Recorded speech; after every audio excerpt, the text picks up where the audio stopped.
Welcome to another episode of The Brand Called You, a video and podcast show that brings you leadership lessons, knowledge, experience, and wisdom from hundreds of successful individuals from around the world. Today, I'm privileged to welcome a very, very accomplished leader who's currently in Hawaii, Julie Hill. Julie, welcome to the show. Thank you so much. Julie is the founder of the Hill Company. She's the director of Anthem, which is a Fortune 50 company, a leading health benefits company in the US. She's the director of the Lord Abbett Family of Funds, which is a $180 billion mutual fund company. She's the director of UNYQ, a medical wearables company, and she's involved with several philanthropic activities. And I must add, she and I are on the advisory board of the YPO Earth Impact Summit. So Julie, what would you say are the three key milestones in your life or your career? I think probably the most formative ever was that I lost my mother when I was 17. She was only 47. Wow. I have a brother who actually is 4 years younger than I, and he wound up being a rocket scientist. Wow. He had a mentor when he was first starting out who said to him that he felt that the kind of indicative things for success was that you faced adversity when you were young, and that you were hopeful and optimistic. Okay. And I think it's true. I once was told that I have an optimism gene, which I guess one can have. Fantastic. So I would say that while it was incredibly upsetting and disturbing and tragic, it probably was the singularly most formative thing that happened to me. Amazing. Amazing. So that would be one. The second one was the birth of my son. My son is now 35. He's a tech entrepreneur. Right. And I have my first granddaughter, who's a year and a half. But I had been told I couldn't have children. So when he was born, we named him Matthew, which means gift from God. And then I think probably from a career perspective, it was the first time I became a CEO. Okay. Amazing. Amazing. So let's talk about the Hill Company. Tell me, what is the scope of work you'd handle at the Hill Company? Well, when my first CEO position was, I ran a division of a British company called Costain. Yeah. They were based in the UK. They're probably most known for being the lead partner on the consortium that built the channel under the English Channel. And we had a U.S. division, home building, land development division, and that was what I was running. After about 10 years of being CEO of that U.S. division, they decided that they no longer wanted to be in home building business worldwide. They were mining, heavy engineering, construction. So they decided that they would sell their land, and I purchased the land. So I became a developer on my own, an entrepreneur, and I built homes for a number of years. Wow. And then when I was fortunate on timing, I decided to sell the business. And the Hill Company now is a portfolio of interests. It's my own investments. It's things that I do, consulting things that I do. And then I roll into that all of the for-profit boards that I do. Amazing. Amazing. So let's now talk about you as a board member, and as an entrepreneur. As you look back at life, what have been some of the core values you have always believed in? Well, it's interesting. I wouldn't typically say this to people in the U.S. because we have institutional shareholder services and other organizations that monitor these kinds of things. But I've been on this health benefits. It's a large insurance company, health insurance, for 27 years. Wow. And the reason I stay is because through every regime of CEOs, I can't tell you how many board members have cycled in and out. What my motto has been is this is healthcare. So that the things that we are doing, we're not creating a widget. We're actually affecting someone's life. So I would say the efficacy and the allegiance to doing the right thing. Sometimes that's hard. As you know, being on boards, you can get into a kind of a group think mechanism. You want boards to be collegial, but you don't want it to be groupthink. And a lot of times we forget, not only are we fiduciaries, we have to make certain that the company that's public is doing well. But really you have a responsibility to the end user. And I used to say to the CEO of that company that if there was ever a decision that was disputed about whether something should be covered, it has to go to the consumer. I know if you know basketball at all, they have a thing called the jump ball, where two people jump up.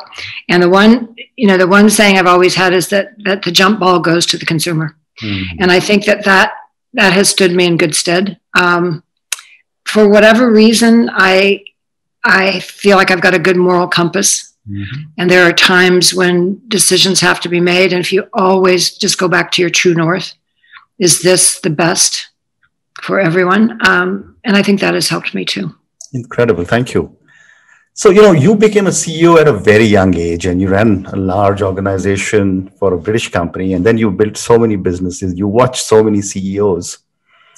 What, in your opinion, are some of the more important qualities a CEO should have? It's so interesting because it's opposite. We talked for so long about the imperial CEO, and we had this idea that the CEO should know everything and the CEO should be the one decision maker. I think the models are changing finally. And for me, good CEOs have always built for consensus. They honored and respected the people that worked for them. They had a sense of, there's a term now, in fact, I think there's a book called servant leadership. They had a sense that a good leader actually is a servant. Gives back and leads in that way. And the best ones that I have known, and the one where I tried to be was like that. I currently sit on the board of this Lord Abbott mutual fund, and the leader, the managing partner there, is of a different generation. He's in his early 50s, and he absolutely understands this. And since he took over 3 years ago, in fact, I should correct that number, 180 billion under management. It's now 230 billion. Oh, wow. And I think in many ways, that's because of his style of leadership, which is exactly like this.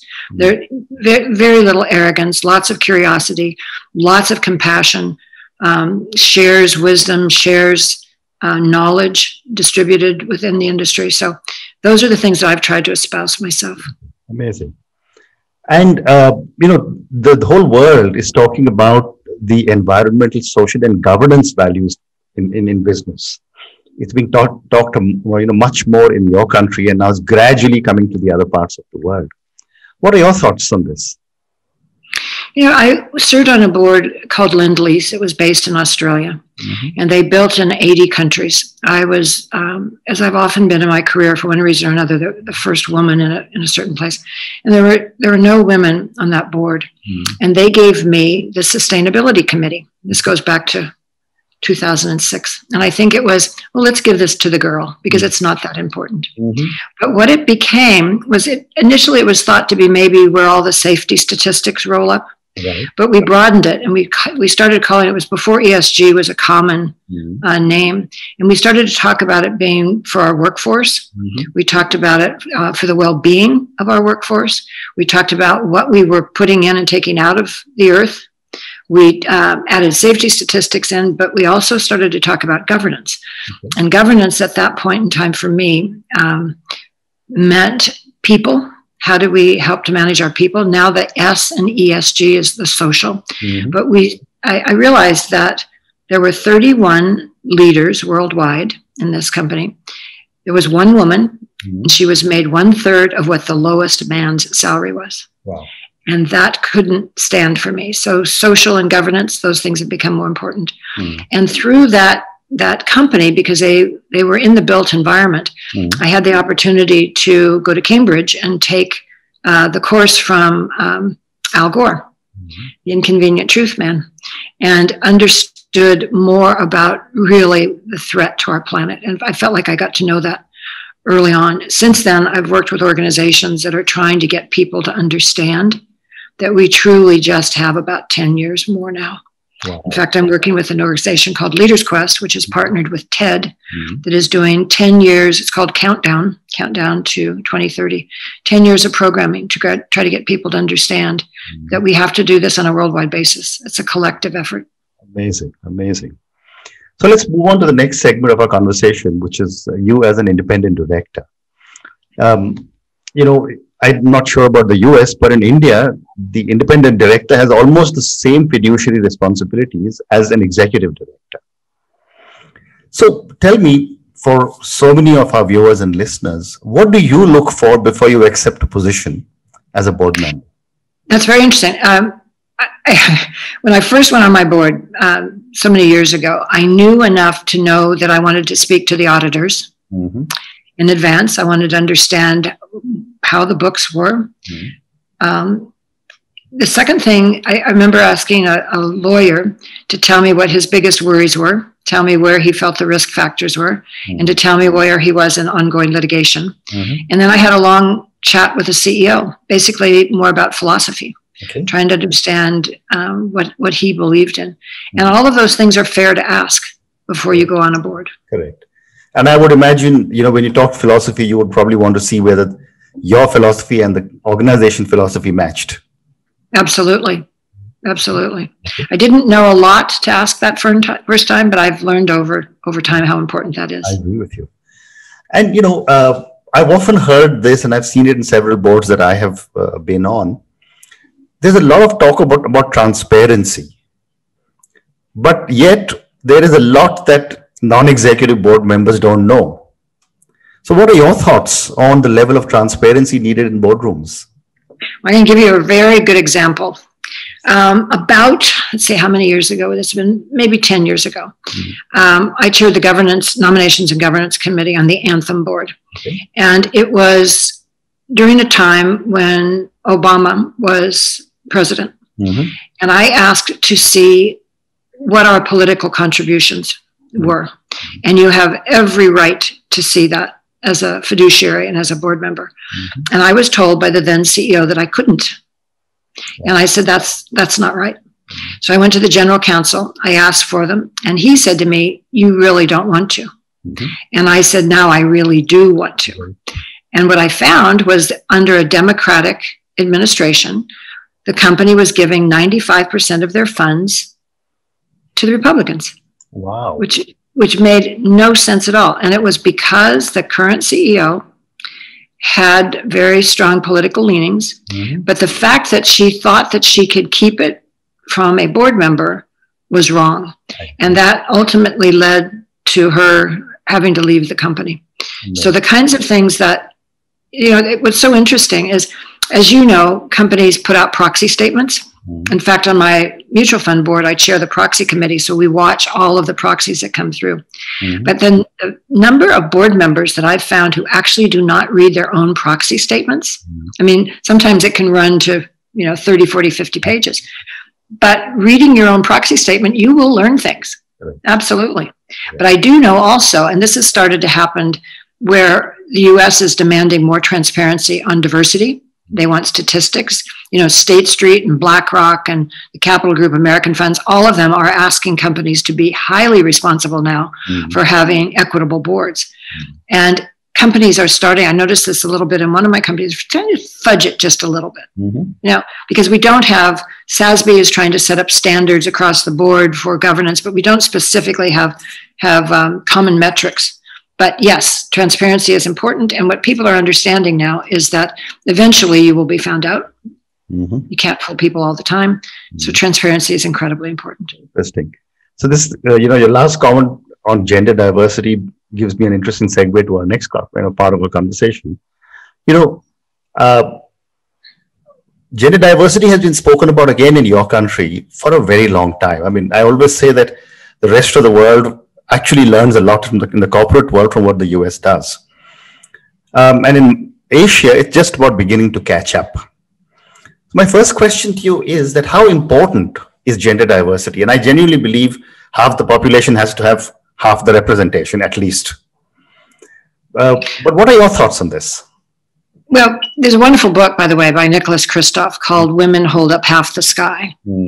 And so probably more, but probably that would be my bias, I think. With you. But absolutely, you know, now it's not a mystery that diverse boards, diverse teams, diverse companies do better because they can think of more things. They understand the world from more perspectives. So diversity as a business case is extremely important. For me, it's always been, I can only speak from where I come from, but as I said, I very frequently have been the only woman or one of very few in a situation. And those voices don't get heard. There is kind of an unspoken rule that with one woman, you can get some things on the agenda. With two, at least you can have a conversation back and forth between the two women. But with 3, it becomes a conversation. It's just a human dynamic. And I think, so for me, being female in a situation is an avatar for all kinds of diversity. I'm just one example. But the kinds of diversity that we're looking at now has got to be figured out and gotten right. And I had a very long debate with, again, the Lend-Lease board was all male. And I had a very long debate with them. They were very, very much against targets or quotas. And for much of my life, I was too, until I started watching the statistics of women on boards in the US and also the UK. And what I was understanding when I first started to look, I think 11% of corporate board members in the Fortune 50 were women. And over the years, it went to maybe 12, then 12 and a half, and then 13. And it just was glacially slow. And so my opinion about targets and quotas completely shifted. And I went back to saying this when I was on the Lend-Lease board. And I said, the definition of being crazy is doing the same thing over and over and expecting the outcome to be different. So we have got to do something different. So we will have quotas, or I will resign and I will say why. I mean, it had to get to that point. So I'm in favor of that. I'm on a board in the US called Women on Boards 50/50, so that by next 20 years, 30 years, we will be able to have closer representation, working up to 50%. And one of the things that one of the women on that board did was got the California legislature to mandate that if you were a company, a corporation that was domiciled in California and was public, by, I think we started in 2019, you had to have 1 woman. 2020, you had to have 2. And by the end of 2021, you have to have 3. Wow. Or you'll be fined.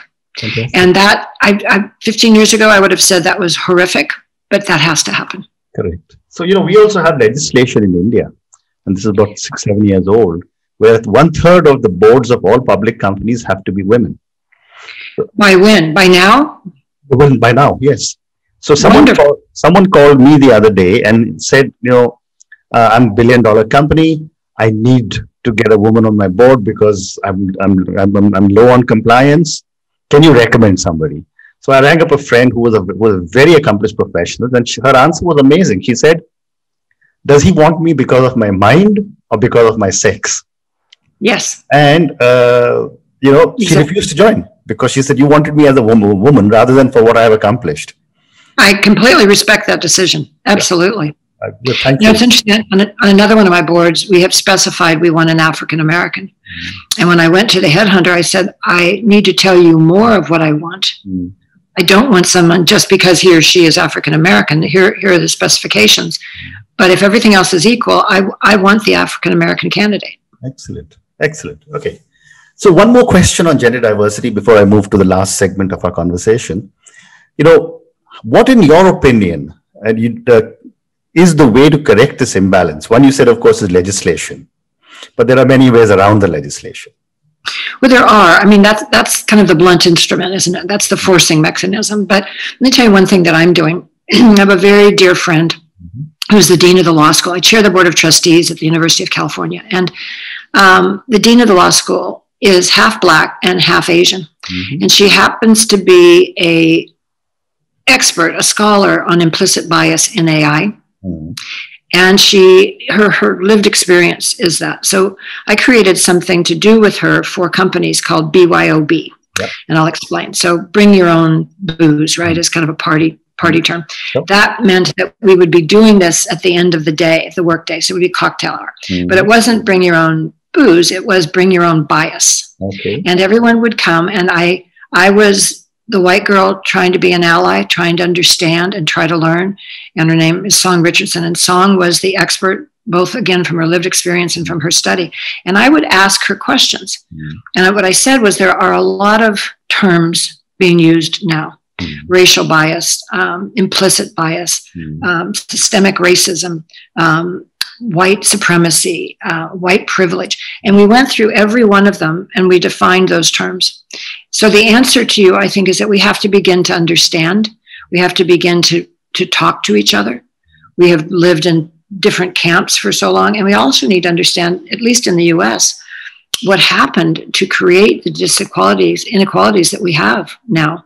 We had, after the war, there was the GI Bill, where the returning war veterans were given preferable rates to buy a home. That built massive wealth for the middle class. Out of tens of thousands of those loans, the percentage given to blacks was de minimis, very, very small. So you had two different races building two different futures without equity. There are also in communities, these areas, banks, if someone could get enough together to buy a house, they would redline districts so that the black people would be constrained to one neighborhood. There was very little integration. So this is what they mean by systemic racism. The systems didn't work equally. So once you start to educate yourself, if you're a little curious, and you can start to understand that these things shouldn't be charged, I personally believe that we have to have something in our country similar to what happened in South Africa, a peace and reconciliation commission, because otherwise we won't get there. And I never thought of Australia as being a particularly open, diverse country in acceptance, but at every public company meeting, the chairman has to stand up first and say, we thank our Indigenous people for the land. So there are mechanisms and things we can do. And I just hope that the US doesn't waste this opportunity. We've had such racial unrest, the George Floyd situation. That's what galvanized me. And I thought we all have to do our part. So I hope, and I'm very hopeful that we can actually start to make some difference now. Very interesting. So I'm now going to move to our last segment of the conversation. Some questions for you personally. I have time for 2, maybe 3 questions. My first question is that, you have achieved so much. You do so much for so many organizations. At the stage you are in life today, what does success mean to Julie? It's so interesting. I mentioned my brother before, who's 4 years younger than I am. Yeah, and he retired. He had a fabulous career as an engineer. And he said to me, when are you going to retire? And I said, this is me retired. Okay. This is what I will do forever. So success for me, what's happened to me now, it's somewhat magical in the sense that because I've been working so long and I have met so many people, I've been so privileged that one of the things that I feel is success is that I can put people together. I can find that someone, I just spoke today to a woman who is a patient and she's very frustrated because she's not getting her insurance and she wants to work in patients' rights. Well, one of the young women that I mentored started a cooperative called Savvy Cooperative. It's about patients' rights. And that happens to me all the time. So for me, success says all of these years of working can actually be put to good use now. It's very much like what we're working on with EIS. It's like talking to Peter Sear, people that we know, people who create good. And there's something, I was so fascinated with understanding the term alchemy. There's some alchemy that happens when you put people together and they work for good together. It's brilliant. And I've noticed that when truth bubbles up one place, it starts to bubble up all over and in many things. And finding people who believe as you do and want to work on things like you do, that to me, that's the best. That's success. Fantastic. My next question is, that you serve on so many philanthropic boards. What motivates you to give back so much? Well, in each case, there's a little bit of a different motivation. Partially it's because I think, because I can, because I can, and because I believe I should. But every time I've done this, I feel like I've gotten more back than I've given. I'll tell you the first one. When I was running Costain and we were building homes, a woman who ran a domestic violence shelter asked me to come and see the shelter. And I had not, that was an area that, very taboo to talk about. This was many, many years ago. And I went to this shelter and walked in and saw 3 little boys sitting on a couch and they couldn't go outside. It was baseball season. My son was young at the time. I was getting his baseball uniform and things ready. And I realized what a vast effect this had on families. And so I thought about what can I do? And what I could do was build a shelter. They were in a home in a crowded area and it wasn't safe. So I got together a consortium of developers and builders, and it was wonderful. The roofing contractor donated all the materials and the time, and the electricians, and every one of them did that. In fact, the director called it the house that love built. And that was such a wonderful, wonderful experience. I think that really started me doing that. And also, I mean, we don't talk about this very much, but it's fun, you know, to have that camaraderie and to see the outcomes and to see the product of philanthropy, Peter Drucker said, is a changed life. And to see the life that you can change, what could be better than that? Fantastic. What a great way to end a conversation with a quote from Drucker. Julie, thank you so very much. I loved our conversation about gender diversity, and incredible how much you're giving back. Thank you again. It's been such a pleasure speaking to you. Thank you so much for inviting me. Thank you.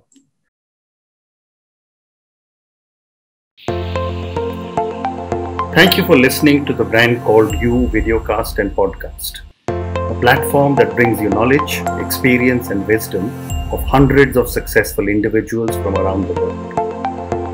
Do visit our website www.tbcy.in to watch and listen to the stories of many more individuals. You can also follow us on YouTube, Facebook, Instagram, and Twitter. Just search for the Brand Called You.